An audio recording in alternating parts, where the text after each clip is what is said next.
ಉಪರಾಷ್ಟ್ರಪತಿ ಸ್ಥಾನಕ್ಕೆ ಜಗದೀಶ್ ಧನ್ಕರ್ ರಾಜೀನಾಮೆ ಸಲ್ಲಿಸಿದ ಕೆಲವೇ ದಿನಗಳಲ್ಲಿ ಇದೀಗ ಉಪರಾಷ್ಟ್ರಪತಿ ಚುನಾವಣೆಗೆ ಡೇಟ್ ಫಿಕ್ಸ್ ಆಗಿದೆ. ನಾಮಪತ್ರ ಸಲ್ಲಿಕೆ ಯಾವಾಗ, ಫಲಿತಾಂಶ ಯಾವಾಗ ಅಂತೀರಾ? ಇಲ್ಲಿದೆ ಕಂಪ್ಲೀಟ್ ರಿಪೋರ್ಟ್.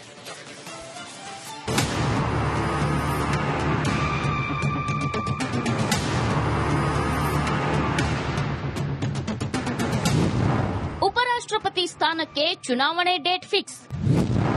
ನಾಮಪತ್ರ ಸಲ್ಲಿಕೆಗೆ ಇರುವ ಅರ್ಹತೆಗಳೇನು? ಉಪರಾಷ್ಟ್ರಪತಿ ಸ್ಥಾನಕ್ಕೆ ಜಗದೀಪ್ ಧನ್ಕರ್ ದಿಢೀರ್ ರಾಜೀನಾಮೆ ನೀಡಿದ್ದು ಭಾರೀ ಸಂಚಲನ ಸೃಷ್ಟಿಸಿತ್ತು. ಆರೋಗ್ಯ ಕಾರಣ ನೀಡಿ ಧನ್ಕರ್ ರಾಜೀನಾಮೆ ನೀಡಿದ್ರು. ಇದೀಗ ಕೇಂದ್ರ ಚುನಾವಣಾ ಆಯೋಗ ಉಪರಾಷ್ಟ್ರಪತಿ ಚುನಾವಣೆಗೆ ಮುಹೂರ್ತ ಫಿಕ್ಸ್ ಮಾಡಿದೆ. ಸೆಪ್ಟೆಂಬರ್ 9ಕ್ಕೆ ಉಪರಾಷ್ಟ್ರಪತಿ ಚುನಾವಣೆ.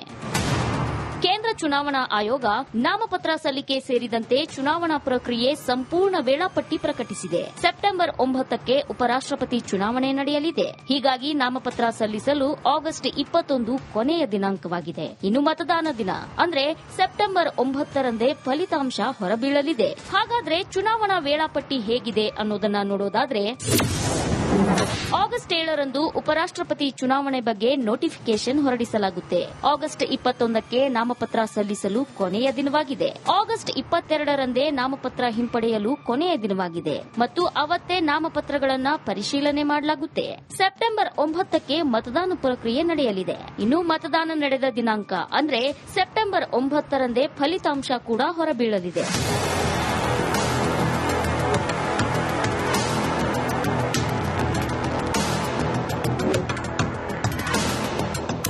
ಇನ್ನು ಉಪರಾಷ್ಟ್ರಪತಿ ಚುನಾವಣೆಗೆ ನಾಮಪತ್ರ ಸಲ್ಲಿಸಲು ಯಾವೆಲ್ಲ ಅರ್ಹತೆಗಳಿರಬೇಕು ಅಂತ ನೋಡೋದಾದ್ರೆ, ಅಭ್ಯರ್ಥಿ ಭಾರತೀಯ ನಾಗರಿಕನಾಗಿರಬೇಕು, ಕನಿಷ್ಠ 35 ವರ್ಷ ವಯಸ್ಸಾಗಿರಬೇಕು, ಕೇಂದ್ರ ಹಾಗೂ ರಾಜ್ಯ ಸರ್ಕಾರದ ಯಾವುದೇ ಹುದ್ದೆಯಲ್ಲಿರಬಾರದು. ಜಗದೀಪ್ ಧನ್ಕರ್ ರಾಜೀನಾಮೆ ಬೆನ್ನಲ್ಲೇ ರಾಷ್ಟ್ರಪತಿ ಸ್ಥಾನಕ್ಕೆ ಚುನಾವಣಾ ದಿನಾಂಕ ಘೋಷಣೆಯಾಗಿದ್ದು, ಮುಂದಿನ ಉಪರಾಷ್ಟ್ರಪತಿ ಯಾರಾಗ್ತಾರೆ ಅನ್ನೋದು ಕುತೂಹಲ ಮೂಡಿಸಿದೆ. News desk, republic Kannada.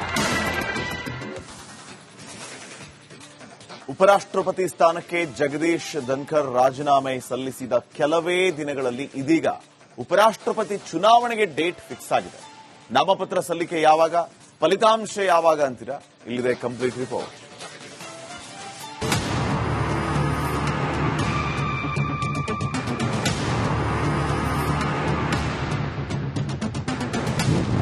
ಉಪರಾಷ್ಟ್ರಪತಿ ಸ್ಥಾನಕ್ಕೆ ಚುನಾವಣೆ ಡೇಟ್ ಫಿಕ್ಸ್.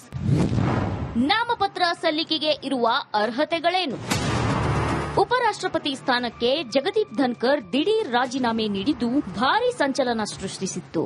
ಆರೋಗ್ಯ ಕಾರಣ ನೀಡಿ ಧನ್ಕರ್ ರಾಜೀನಾಮೆ ನೀಡಿದ್ರು. ಇದೀಗ ಕೇಂದ್ರ ಚುನಾವಣಾ ಆಯೋಗ ಉಪರಾಷ್ಟ್ರಪತಿ ಚುನಾವಣೆಗೆ ಮುಹೂರ್ತ ಫಿಕ್ಸ್ ಮಾಡಿದೆ. ಸೆಪ್ಟೆಂಬರ್ 9ಕ್ಕೆ ಉಪರಾಷ್ಟ್ರಪತಿ ಚುನಾವಣೆ. ಕೇಂದ್ರ ಚುನಾವಣಾ ಆಯೋಗ ನಾಮಪತ್ರ ಸಲ್ಲಿಕೆ ಸೇರಿದಂತೆ ಚುನಾವಣಾ ಪ್ರಕ್ರಿಯೆ ಸಂಪೂರ್ಣ ವೇಳಾಪಟ್ಟಿ ಪ್ರಕಟಿಸಿದೆ. ಸೆಪ್ಟೆಂಬರ್ 9ಕ್ಕೆ ಉಪರಾಷ್ಟ್ರಪತಿ ಚುನಾವಣೆ ನಡೆಯಲಿದೆ. ಹೀಗಾಗಿ ನಾಮಪತ್ರ ಸಲ್ಲಿಸಲು ಆಗಸ್ಟ್ 21 ಕೊನೆಯ ದಿನಾಂಕವಾಗಿದೆ. ಇನ್ನು ಮತದಾನ ದಿನ ಅಂದ್ರೆ ಸೆಪ್ಟೆಂಬರ್ 9ರಂದೇ ಫಲಿತಾಂಶ ಹೊರಬೀಳಲಿದೆ. ಹಾಗಾದ್ರೆ ಚುನಾವಣಾ ವೇಳಾಪಟ್ಟಿ ಹೇಗಿದೆ ಅನ್ನೋದನ್ನ ನೋಡೋದಾದ್ರೆ, ಆಗಸ್ಟ್ 7ರಂದು ಉಪರಾಷ್ಟ್ರಪತಿ ಚುನಾವಣೆ ಬಗ್ಗೆ ನೋಟಿಫಿಕೇಶನ್ ಹೊರಡಿಸಲಾಗುತ್ತೆ. ಆಗಸ್ಟ್ 21ಕ್ಕೆ ನಾಮಪತ್ರ ಸಲ್ಲಿಸಲು ಕೊನೆಯ ದಿನವಾಗಿದೆ. ಆಗಸ್ಟ್ 22ರಂದೇ ನಾಮಪತ್ರ ಹಿಂಪಡೆಯಲು ಕೊನೆಯ ದಿನವಾಗಿದೆ ಮತ್ತು ಅವತ್ತೇ ನಾಮಪತ್ರಗಳನ್ನು ಪರಿಶೀಲನೆ ಮಾಡಲಾಗುತ್ತೆ.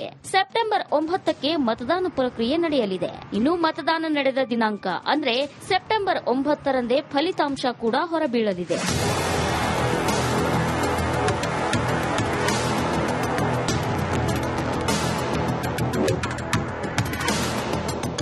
ಇನ್ನು ಉಪರಾಷ್ಟ್ರಪತಿ ಚುನಾವಣೆಗೆ ನಾಮಪತ್ರ ಸಲ್ಲಿಸಲು ಯಾವೆಲ್ಲ ಅರ್ಹತೆಗಳಿರಬೇಕು ಅಂತ ನೋಡೋದಾದ್ರೆ, ಅಭ್ಯರ್ಥಿ ಭಾರತೀಯ ನಾಗರಿಕನಾಗಿರಬೇಕು, ಕನಿಷ್ಠ 35 ವರ್ಷ ವಯಸ್ಸಾಗಿರಬೇಕು, ಕೇಂದ್ರ ಹಾಗೂ ರಾಜ್ಯ ಸರ್ಕಾರದ ಯಾವುದೇ ಹುದ್ದೆಯಲ್ಲಿರಬಾರದು. ಜಗದೀಪ್ ಧನ್ಕರ್ ರಾಜೀನಾಮೆ ಬೆನ್ನಲ್ಲೇ ರಾಷ್ಟ್ರಪತಿ ಸ್ಥಾನಕ್ಕೆ ಚುನಾವಣಾ ದಿನಾಂಕ ಘೋಷಣೆಯಾಗಿದ್ದು, ಮುಂದಿನ ಉಪರಾಷ್ಟ್ರಪತಿ ಯಾರಾಗ್ತಾರೆ ಅನ್ನೋದು ಕುತೂಹಲ ಮೂಡಿಸಿದೆ.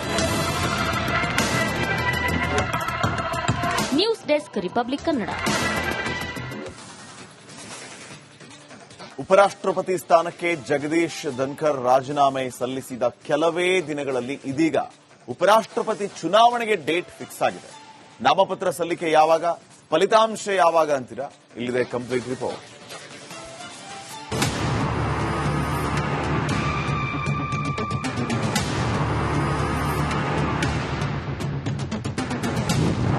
ಉಪರಾಷ್ಟ್ರಪತಿ ಸ್ಥಾನಕ್ಕೆ ಚುನಾವಣೆ ಡೇಟ್ ಫಿಕ್ಸ್. ನಾಮಪತ್ರ ಸಲ್ಲಿಕೆಗೆ ಇರುವ ಅರ್ಹತೆಗಳೇನು? ಉಪರಾಷ್ಟ್ರಪತಿ ಸ್ಥಾನಕ್ಕೆ ಜಗದೀಪ್ ಧನ್ಕರ್ ದಿಢೀರ್ ರಾಜೀನಾಮೆ ನೀಡಿದ್ದು ಭಾರೀ ಸಂಚಲನ ಸೃಷ್ಟಿಸಿತ್ತು. ಆರೋಗ್ಯ ಕಾರಣ ನೀಡಿ ಧನ್ಕರ್ ರಾಜೀನಾಮೆ ನೀಡಿದ್ರು. ಇದೀಗ ಕೇಂದ್ರ ಚುನಾವಣಾ ಆಯೋಗ ಉಪರಾಷ್ಟ್ರಪತಿ ಚುನಾವಣೆಗೆ ಮುಹೂರ್ತ ಫಿಕ್ಸ್ ಮಾಡಿದೆ. ಸೆಪ್ಟೆಂಬರ್ 9ಕ್ಕೆ ಉಪರಾಷ್ಟ್ರಪತಿ ಚುನಾವಣೆ. ಕೇಂದ್ರ ಚುನಾವಣಾ ಆಯೋಗ ನಾಮಪತ್ರ ಸಲ್ಲಿಕೆ ಸೇರಿದಂತೆ ಚುನಾವಣಾ ಪ್ರಕ್ರಿಯೆ ಸಂಪೂರ್ಣ ವೇಳಾಪಟ್ಟಿ ಪ್ರಕಟಿಸಿದೆ. ಸೆಪ್ಟೆಂಬರ್ 9ಕ್ಕೆ ಉಪರಾಷ್ಟ್ರಪತಿ ಚುನಾವಣೆ ನಡೆಯಲಿದೆ. ಹೀಗಾಗಿ ನಾಮಪತ್ರ ಸಲ್ಲಿಸಲು ಆಗಸ್ಟ್ 21 ಕೊನೆಯ ದಿನಾಂಕವಾಗಿದೆ. ಇನ್ನು ಮತದಾನ ದಿನ ಅಂದ್ರೆ ಸೆಪ್ಟೆಂಬರ್ 9ರಂದೇ ಫಲಿತಾಂಶ ಹೊರಬೀಳಲಿದೆ. ಹಾಗಾದ್ರೆ ಚುನಾವಣಾ ವೇಳಾಪಟ್ಟಿ ಹೇಗಿದೆ ಅನ್ನೋದನ್ನ ನೋಡೋದಾದ್ರೆ, ಆಗಸ್ಟ್ 7ರಂದು ಉಪರಾಷ್ಟ್ರಪತಿ ಚುನಾವಣೆ ಬಗ್ಗೆ ನೋಟಿಫಿಕೇಶನ್ ಹೊರಡಿಸಲಾಗುತ್ತೆ. ಆಗಸ್ಟ್ 21ಕ್ಕೆ ನಾಮಪತ್ರ ಸಲ್ಲಿಸಲು ಕೊನೆಯ ದಿನವಾಗಿದೆ. ಆಗಸ್ಟ್ 22ರಂದೇ ನಾಮಪತ್ರ ಹಿಂಪಡೆಯಲು ಕೊನೆಯ ದಿನವಾಗಿದೆ ಮತ್ತು ಅವತ್ತೇ ನಾಮಪತ್ರಗಳನ್ನು ಪರಿಶೀಲನೆ ಮಾಡಲಾಗುತ್ತೆ. ಸೆಪ್ಟೆಂಬರ್ 9ಕ್ಕೆ ಮತದಾನ ಪ್ರಕ್ರಿಯೆ ನಡೆಯಲಿದೆ. ಇನ್ನು ಮತದಾನ ನಡೆದ ದಿನಾಂಕ ಅಂದ್ರೆ ಸೆಪ್ಟೆಂಬರ್ 9ರಂದೇ ಫಲಿತಾಂಶ ಕೂಡ ಹೊರಬೀಳಲಿದೆ.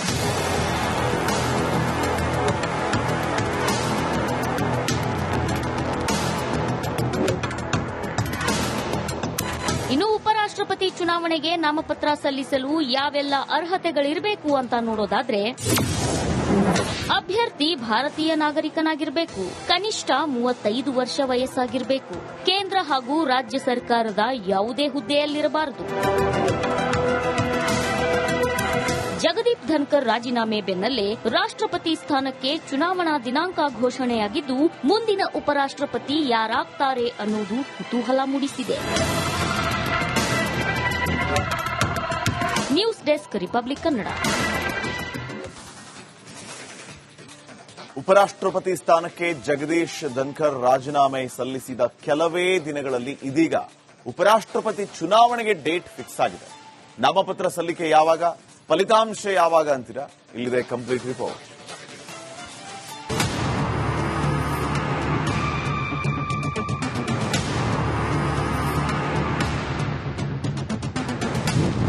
ಉಪರಾಷ್ಟ್ರಪತಿ ಸ್ಥಾನಕ್ಕೆ ಚುನಾವಣೆ ಡೇಟ್ ಫಿಕ್ಸ್.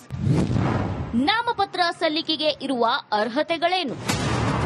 ಉಪರಾಷ್ಟ್ರಪತಿ ಸ್ಥಾನಕ್ಕೆ ಜಗದೀಪ್ ಧನ್ಕರ್ ದಿಢೀರ್ ರಾಜೀನಾಮೆ ನೀಡಿದ್ದು ಭಾರೀ ಸಂಚಲನ ಸೃಷ್ಟಿಸಿತ್ತು. ಆರೋಗ್ಯ ಕಾರಣ ನೀಡಿ ಧನ್ಕರ್ ರಾಜೀನಾಮೆ ನೀಡಿದ್ರು. ಇದೀಗ ಕೇಂದ್ರ ಚುನಾವಣಾ ಆಯೋಗ ಉಪರಾಷ್ಟ್ರಪತಿ ಚುನಾವಣೆಗೆ ಮುಹೂರ್ತ ಫಿಕ್ಸ್ ಮಾಡಿದೆ. ಸೆಪ್ಟೆಂಬರ್ 9ಕ್ಕೆ ಉಪರಾಷ್ಟ್ರಪತಿ ಚುನಾವಣೆ.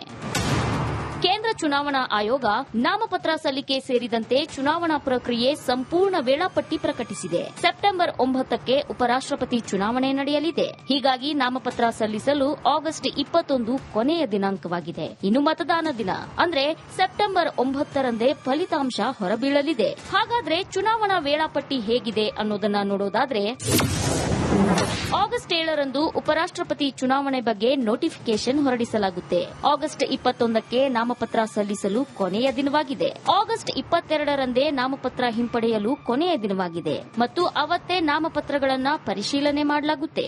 ಸೆಪ್ಟೆಂಬರ್ 9ಕ್ಕೆ ಮತದಾನ ಪ್ರಕ್ರಿಯೆ ನಡೆಯಲಿದೆ. ಇನ್ನು ಮತದಾನ ನಡೆದ ದಿನಾಂಕ ಅಂದ್ರೆ ಸೆಪ್ಟೆಂಬರ್ 9ರಂದೇ ಫಲಿತಾಂಶ ಕೂಡ ಹೊರಬೀಳಲಿದೆ.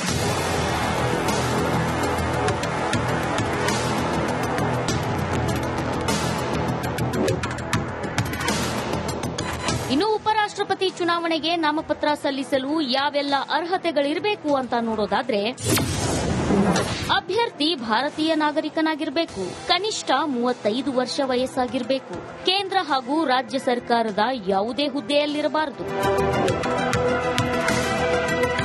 ಜಗದೀಪ್ ಧನ್ಕರ್ ರಾಜೀನಾಮೆ ಬೆನ್ನಲ್ಲೇ ರಾಷ್ಟ್ರಪತಿ ಸ್ಥಾನಕ್ಕೆ ಚುನಾವಣಾ ದಿನಾಂಕ ಘೋಷಣೆಯಾಗಿದ್ದು, ಮುಂದಿನ ಉಪರಾಷ್ಟ್ರಪತಿ ಯಾರಾಗ್ತಾರೆ ಅನ್ನೋದು ಕುತೂಹಲ ಮೂಡಿಸಿದೆ. News desk, republic Kannada.